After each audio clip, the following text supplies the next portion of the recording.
She left to find herself, but found out she was the problem. 6 years. That's how long Haley and I had been together.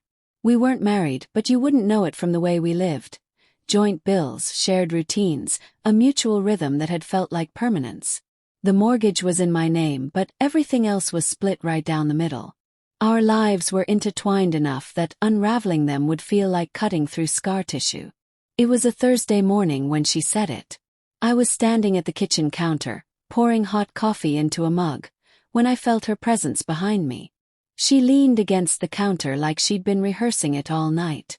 Her voice was low, like she was trying not to wake a sleeping animal. I think I need some time apart. I didn't react right away. Just let the words hang there for a beat, then turned slowly to face her. Time apart, I repeated. She nodded, arms crossed tightly over her chest. Not defensively, more like she was hugging herself. Yeah, I don't know. I just feel like I'm losing myself in all this. I need space to figure out who I am again. I didn't raise my voice. I never do. I've always believed that silence lets people show you who they really are. All right, I said, plain and steady. Her eyes blinked, surprised. Wait, what? You're not even going to try and talk about it. You didn't come in here looking for a conversation, Haley. You made a decision.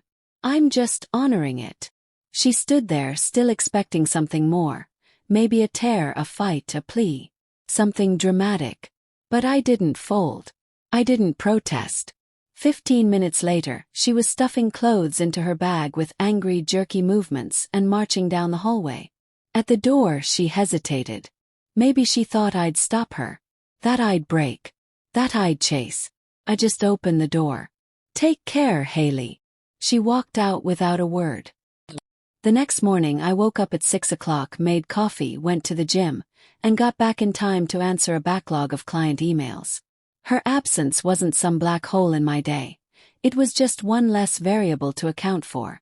My life didn't collapse. Simply adjusted. That Saturday my sister Tessa called. She really left. Yep. And you're not freaking out? I stared out the window. What's there to freak out about? Tessa didn't say anything. She knew me well enough to know I don't beg. I don't panic. And I sure as hell don't chase someone walking away of their own free will. Later that weekend, my childhood friend Marcus came by to check in. We sat outside in the yard, not saying much at first. He kept glancing at me, probably searching for cracks in the surface. You good? He finally asked. Yeah, I said. She wanted space. I gave it to her. I'm not clinging to someone who doesn't know if they want to stay. He nodded slowly. Fair. That was it. No lecture. No judgment. Just understanding. There were moments when I'd glance at the empty side of the bed or instinctively check my phone, forgetting there'd be no goodnight text. But I didn't let it consume me. Instead, I went back to the boxing gym. Had been years. But the muscle memory returned quickly. The first time I hit the heavy bag, something inside me clicked back into place. The clarity was instant. Haley never texted. Never called. Not even once. That silence said more than any message could. I wasn't her loss. I was her fallback. The one she assumed would still be there once she finished figuring things out. But I was already moving on, quietly, steadily, and I had no plans of becoming anyone's plan B. The house didn't feel empty. Felt clean. Free.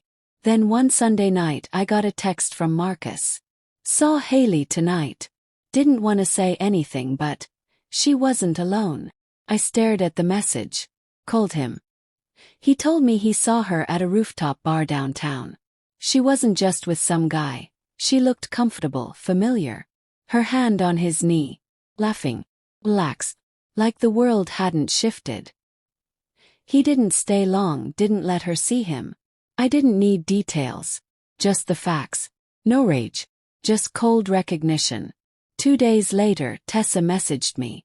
You didn't hear this from me, but Haley's friend Gina posted some winery pics. Haley's in them. So is some guy, Enzo, I think. I didn't know Enzo, but I knew what this was. That's what space meant.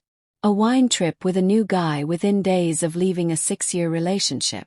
It wasn't the moving on that hurt. It was the lie. The betrayal wrapped in a speech about needing clarity. So I started quietly closing the doors she had left open. I removed her name from the joint streaming accounts. Cancelled her line on the phone plan. Packed up every piece of her that remained in the house. And I slept better that night than I had in months. By week 3, the silence didn't feel strange anymore. Felt peaceful. Liberating. I turned the guest room into a home office. Got rid of the dull, minimalist furniture she had insisted on. Went to the gym she'd been using on my account and cancelled the membership. The woman at the desk raised an eyebrow when she saw Haley's name, then nodded without a word. Haley didn't text about it, but she finally did reach out. A message. "Hey. Just wondering how you've been." I didn't respond. 4 days later she called. Her name lit up on the screen. I let it ring.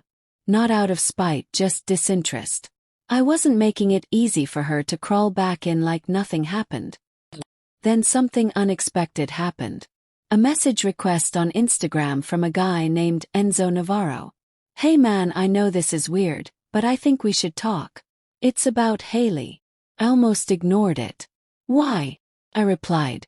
"I didn't know you were still together when it started. You deserve the truth. Can we meet?" The next day, I met him at a quiet cafe downtown. He looked nervous, like someone ready to confess, not apologize. "I thought you guys were done," he said. "She told me it was mutual, that she was just crashing at your place until she found a new apartment." I didn't interrupt. "We slept together a few days before she left. I wouldn't have if I'd known. But she made it sound like she was already gone. And then I saw she was still texting you like nothing changed. That's when I realized I got played too." I nodded once. Not angry. Just done.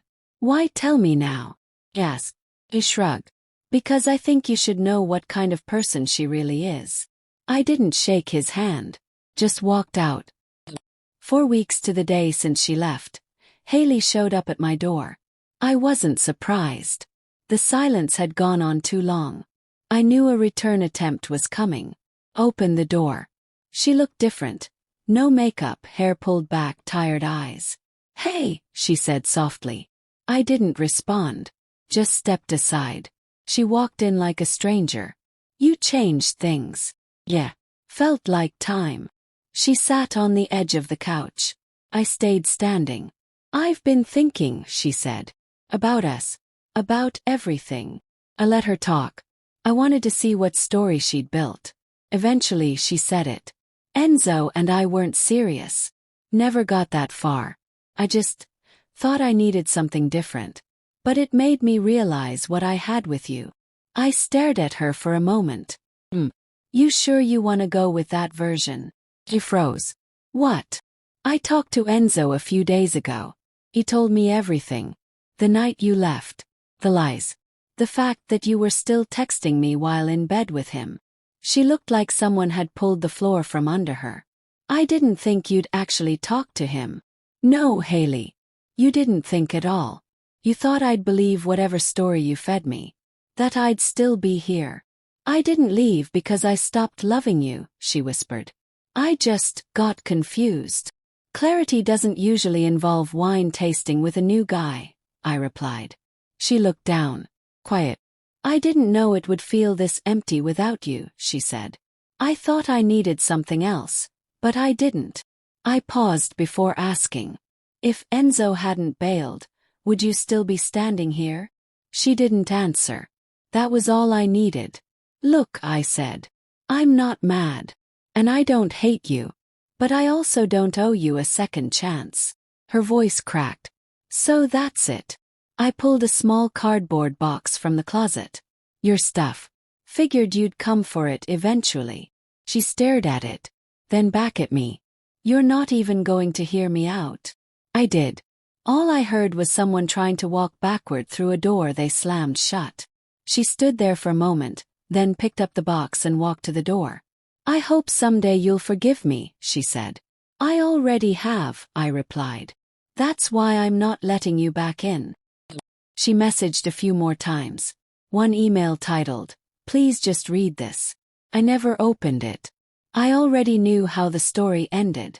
She had gone looking for better, and found herself alone.